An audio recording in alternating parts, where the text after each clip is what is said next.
Okay, good morning, everybody. I'm Russell Myers, CEO of Midland Health, and this is our coronavirus update for Thursday, June 18th, 2020.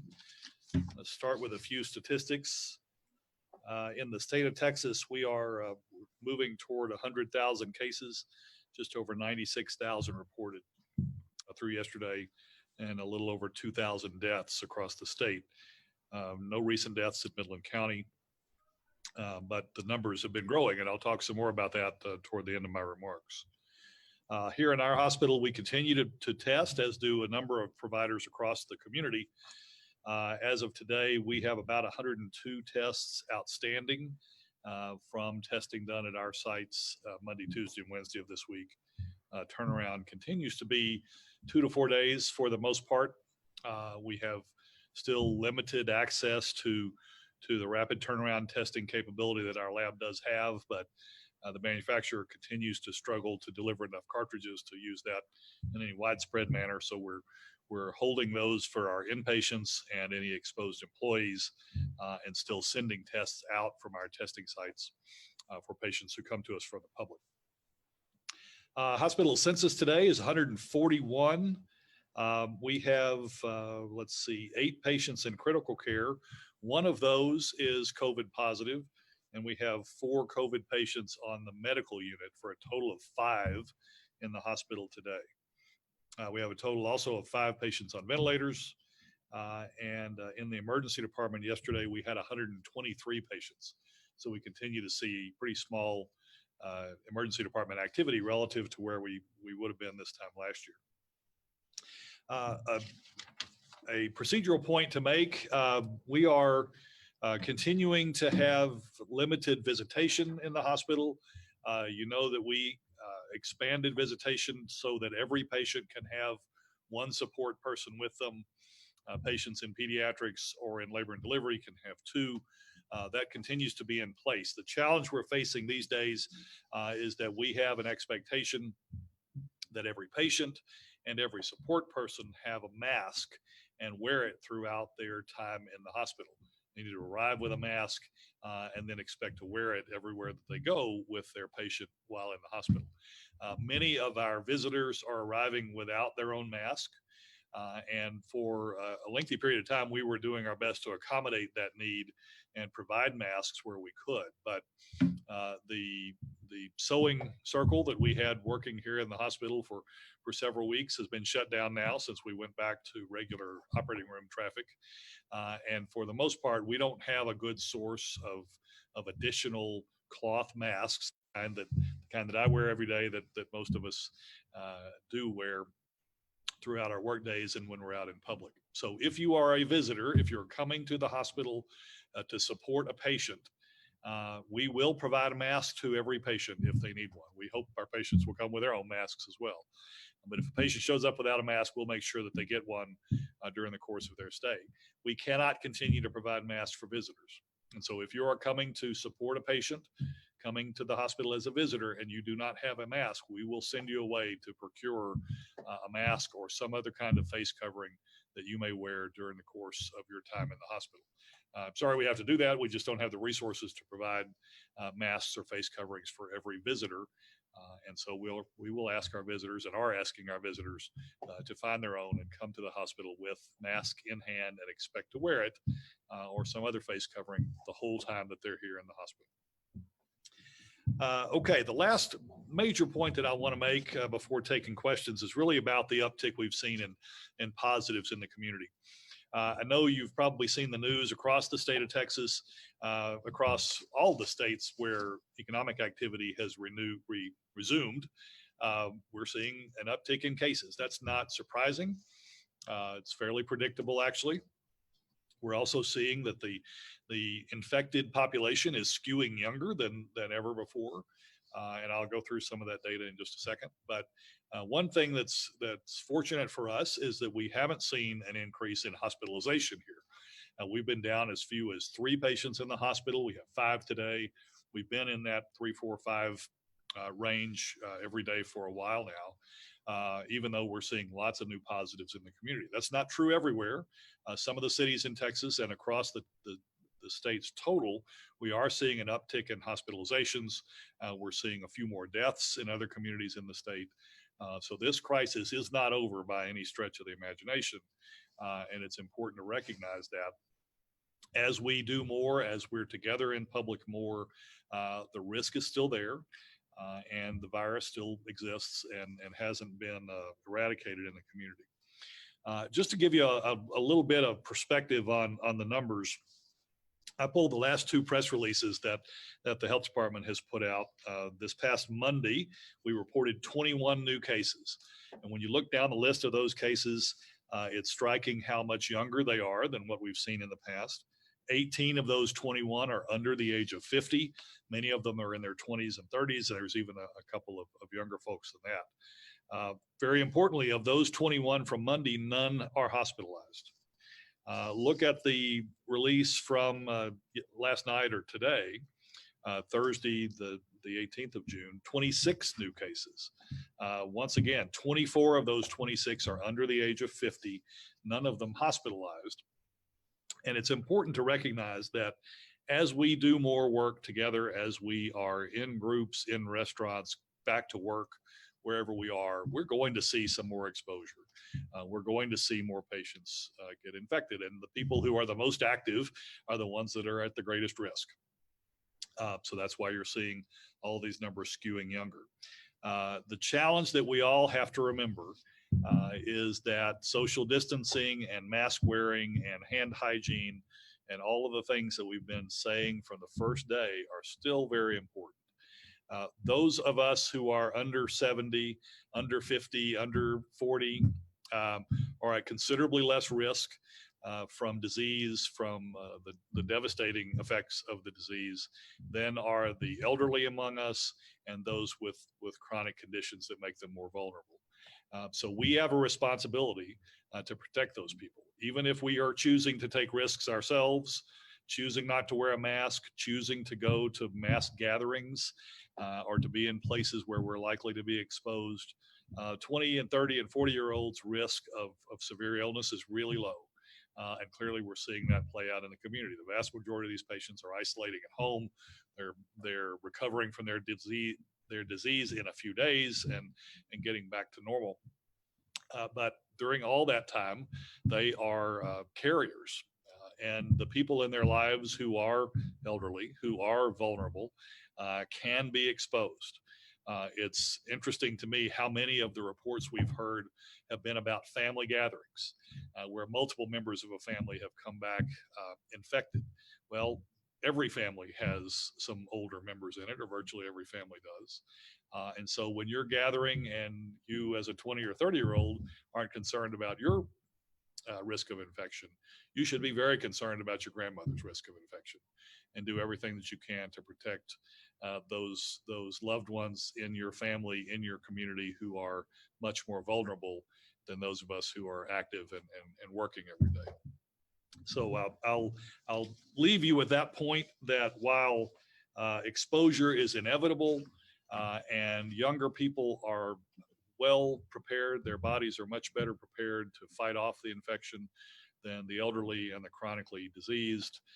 Younger people are tremendous carriers of the disease and must be particularly careful not to expose those who are vulnerable. The best way to do that is wear a mask, wash your hands, stay out of tight groups. There's been a good bit published recently about the sort of the recognition of where the risk is. The risk is in groups, it's in tight quarters, it's where there's loud talking or singing, where people are not masked. That's where the biggest risks happen. That's where we have to be the most careful. So that's the points that I wanted to make today. We will see more positives in the community. There's more testing happening than ever. We're seeing lots of positives in our testing and in testing done by other sites. I expect that will continue. But even if it does continue, we all have the opportunity to protect those who are hurt the worst by this disease. So let's do that. Now, time for questions.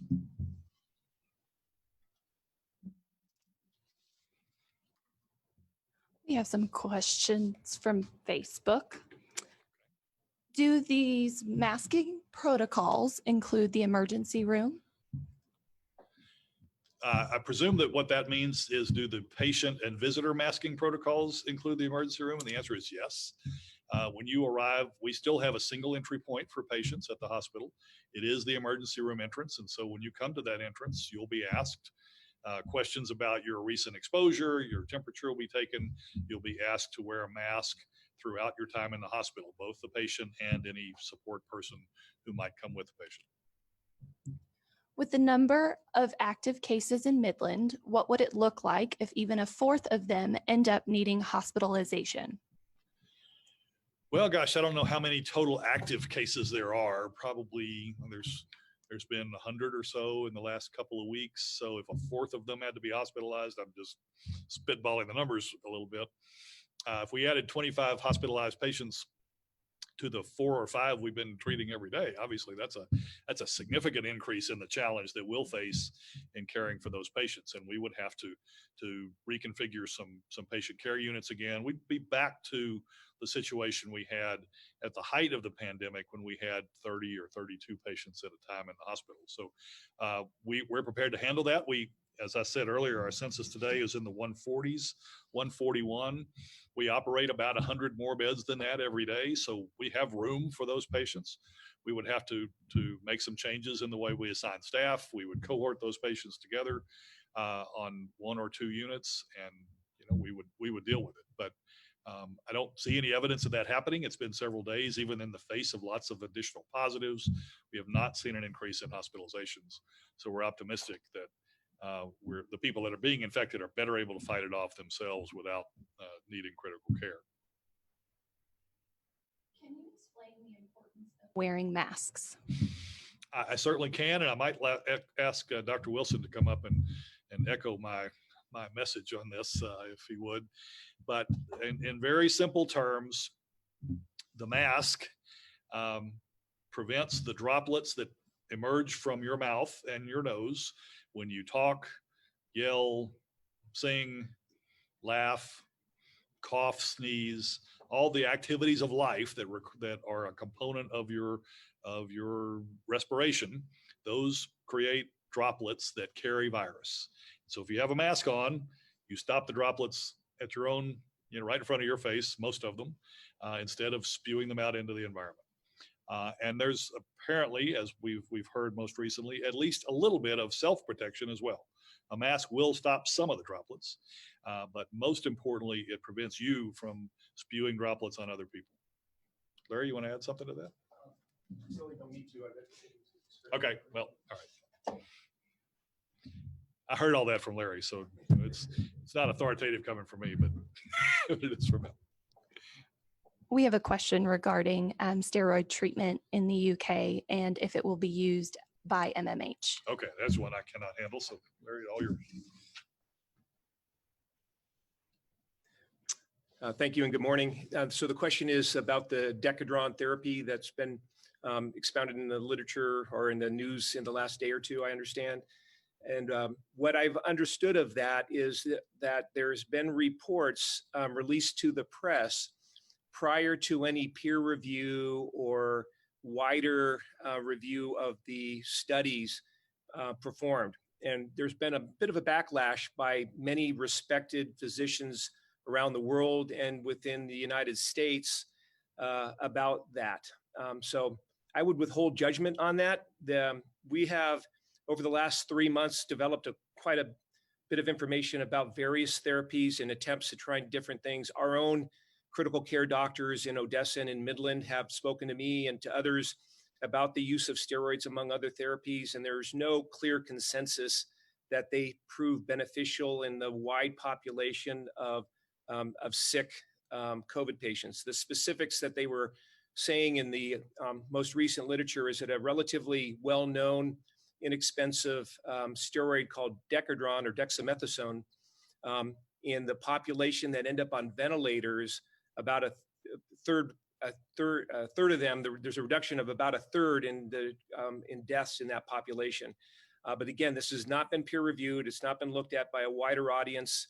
And before we would pass judgment on that, I would withhold until we get that peer review information. What we have seen in our own population is in selected patients with a post-viral inflammatory reaction in their lungs, which is a subset, but not all of the patients.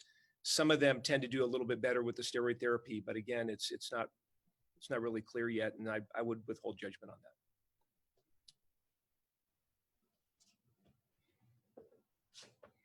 Thank you, Dr. Wilson. We have Any a more? few more questions from Okay, go ahead, Facebook. Clarissa. How does the recovery at home compare to flu recovery? How severe is it? I don't know the answer to that. It's similar in a lot of ways. It takes a couple of weeks typically. Patients vary in the length of time that it requires. 7 to 10 days is most common.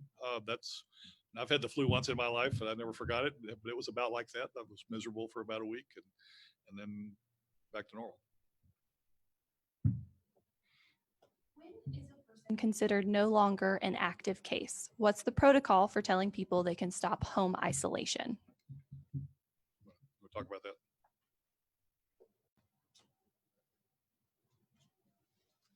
Again, so that's a topic that we have gone over here once or twice in the past with some of our discussions. But there is a cdc.gov and at texas.gov. You can look up the information under the corona information about the self-isolation and how long. But once infected, if you are confirmed to have the infection, the disease course, as Russell had mentioned, is around a week or so. But in any event, however long you're sick, at the end of the illness, you stop having fever, you start feeling a little bit better.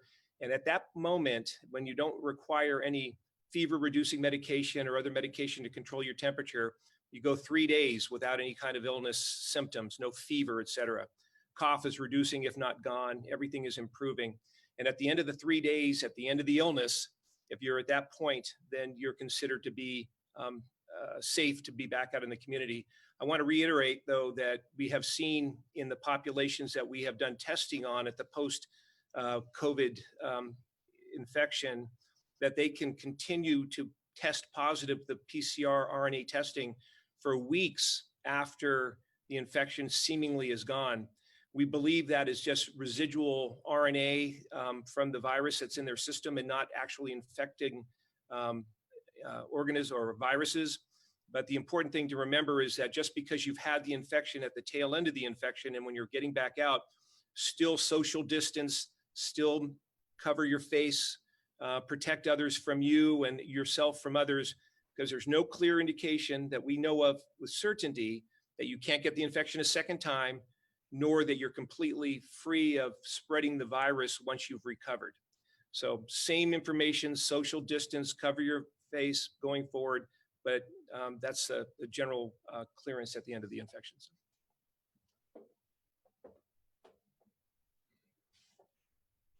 We have a question regarding our COVID unit and if it has been closed. That was reported a couple of weeks ago now, and we have not ever actually closed COVID units.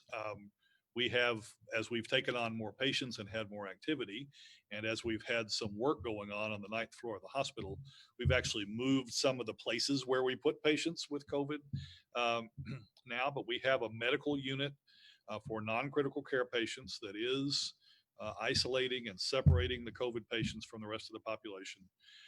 And we also have a component of our critical care unit where they're designated to go. We only have one there right now. And if we had to, we would put other patients in that area. But the two, critical care and the medical COVID unit, are still available, have continuously been available. We've just had a pretty small number of patients in them since several weeks ago now. We have a couple questions regarding gathering in large groups for healthy activities or without masks and social distancing, and how we would advise them to host those. So the questions are about gathering in large groups, and as we get back to normal life, how can we best advise people to protect themselves? Number one, I think there's a good bit of clarity that being out of doors is somewhat protective. You're much less likely to be infected in a well socially distanced group outside than inside, as the air obviously diffuses. in a much greater size environment. So if you're going to be in a large gathering, if it's outside, you're better off than if it's inside. If you're wearing a mask, you're clearly safer, and the people around you are safer than they would be if you were not wearing a mask. If you're staying 6 feet apart as best you can, you're much better off than if you're ganged up together. If you're in a crowd and nobody's got a mask on and they're all yelling, get out. Go somewhere else. That's the most dangerous environment we have. Tight areas with lots of people being expressive in any number of ways. You may remember that one of the first major cohorts of infection came from a church choir. There's some science behind that. Singing, loud talking, those are much more likely to expel droplets and to expel them farther. And when people are together for lengthy periods of time, that's another component of what is believed to be making infection more likely. So if you're in a large group, you're much better off if you're there for 30 minutes than 3 hours. All those things, a lot of that's kind of common sense, but common sense is sensible. There's a reason it's called common sense. And in many cases, the things that seem to you to make it less likely that you be infected really are true. So that's about the best advice I can offer. Anything else, Larry? Well, yeah, the better the ventilation, the better off you're going to be. Just those kind of basic common sense things. Have you found any COVID patients to relapse weeks later and have fever or other symptoms return? Have we? Yeah. Few though, right? I'll let you talk about that. So it's fairly well documented, and we've actually seen it in our population here locally as well, that occasionally persons appear to be either completely recovered or recovering and then relapse severely and can actually get much more ill than they were on the initial bout. It's unclear in some of those circumstances. We saw that with a few of the patients through the Midland Medical Lodge. It's not entirely clear that the second presentation with respiratory tract symptoms, et cetera, may not have been related to underlying disease rather than to the virus recurring.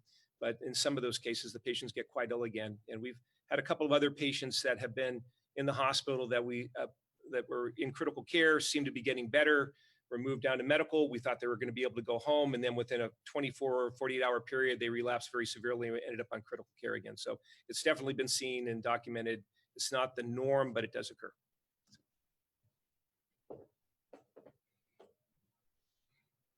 Thank you. Porter, who'd like to ask a question. So I'm going to go ahead and unmute you. Okay, let's make sure my sound is turned up so I can hear you. Okay, go ahead. All right.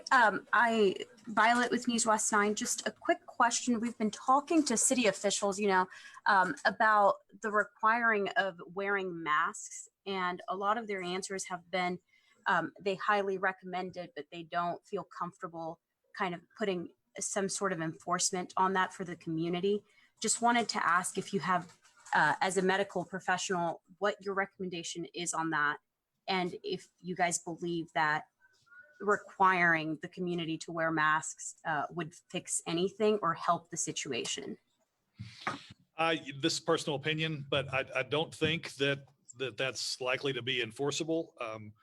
We have limited policing capability in our community. I think we want our police officers dealing with crime and traffic control and things that are their fundamental responsibility.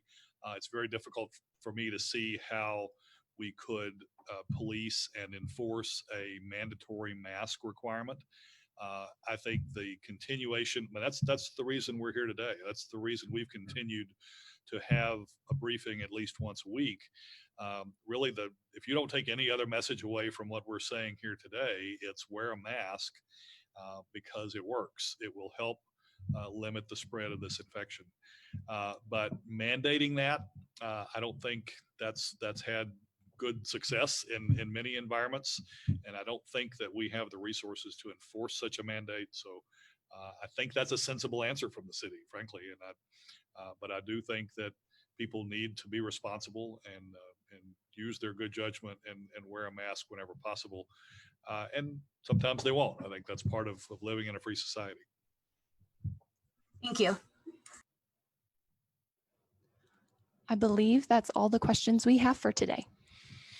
Okay, very good. Thank you all for joining us today.